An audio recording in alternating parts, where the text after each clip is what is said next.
1 cup চিনি নিলাম এই কাপে, এটা মিক্সিতে গুঁড়ো করা চিনি।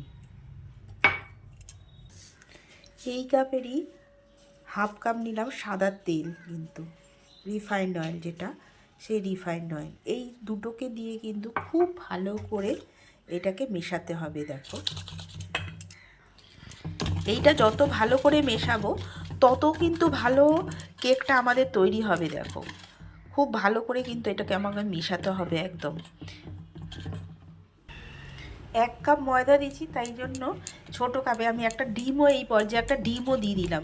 এইগুলো সব কিছু দিয়ে কিন্তু আমাদের খুব ভালো করে ফেটাতে হবে। এটা যত ভালো করে ফেটাবো ততই কিন্তু আমাদের কেকটা আমাদের তত ভালো হবে। এবার ওই কাপেরই 1 কাপ আমি ময়দা দিয়ে দিলাম। ময়দাটা কিন্তু আমি ভালো করে চেলে নিয়েছিলাম। এই কাপেরই 1 কাপ ময়দা দিয়েছি। এবার এটাকেও দিয়েও ভালো করে কিন্তু আমি ফেটিয়ে নেব। এবার রুম টেম্পারেচারে রাখা একটু লিকুইড দুধও দিয়ে দেবো, একটু রেখে রেখে দেব। এবার আমি এখানে এই চামচের এতটা হাফ চামচ আমি দিয়ে দিলাম বেকিং পাউডার, আর তার হাফ দেব আমি বেকিং সোডা। এবার এই দুটোকে দিয়েও কিন্তু আমাদের ভালো করে নাড়তে হবে। এরপর দেবো এই ভ্যানিলা এসেন্স, 1 চামচ ভ্যানিলা এসেন্স দিয়ে দেবো। তোমরা যে কোনো এসেন্স দিতে পারো, আমি এবার ভ্যানিলা এসেন্স দিচ্ছি।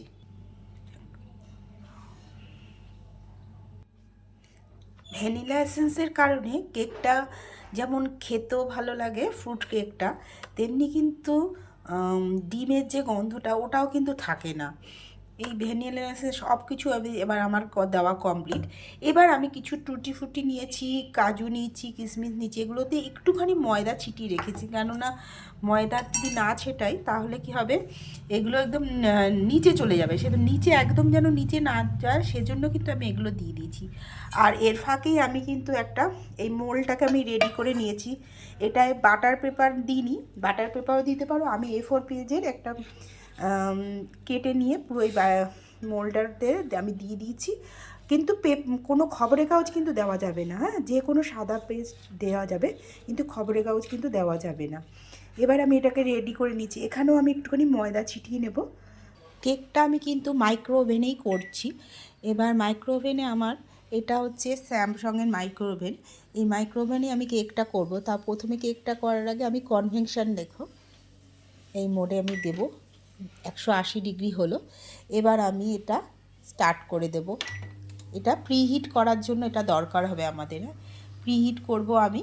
প্রিহিট হয়ে গেলে আমি কেকটা রেডি করেই রেখেছি, কেকটাকে রেডি করে রেখেছি এবং কেকটা তারপরেই বসিয়ে দেব। দেখো, ব্যাটারটা কিন্তু এই রকম হবে, পাতলা তো হবেই না, খুব বেশি ঘন হবে না। দেখো, যখন ফেলবো এরকম বোঝা যায়, যেন পড়ছে, যেটা দেখা যাবে। যদি পড়লে দেখাই না যায় তাহলে কিন্তু বোঝা যাবে খুব টাইট।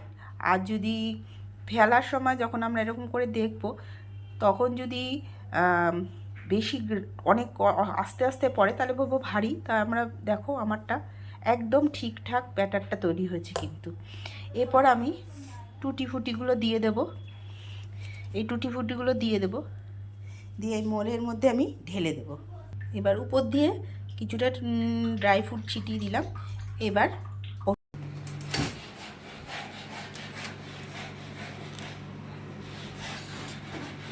আরেকটু হবে, আরেকটু হবে, আটকে গেছে। দেখো বন্ধুরা, আমার কেক কিন্তু কমপ্লিট হয়ে গেছে।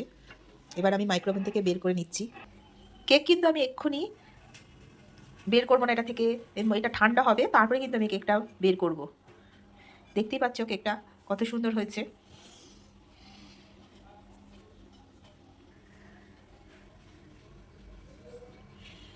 নাই নাম করব, এই যে কেকটা বানিয়েছি, আমার বর ক্যামেরা ধরেছে, এটা বলবে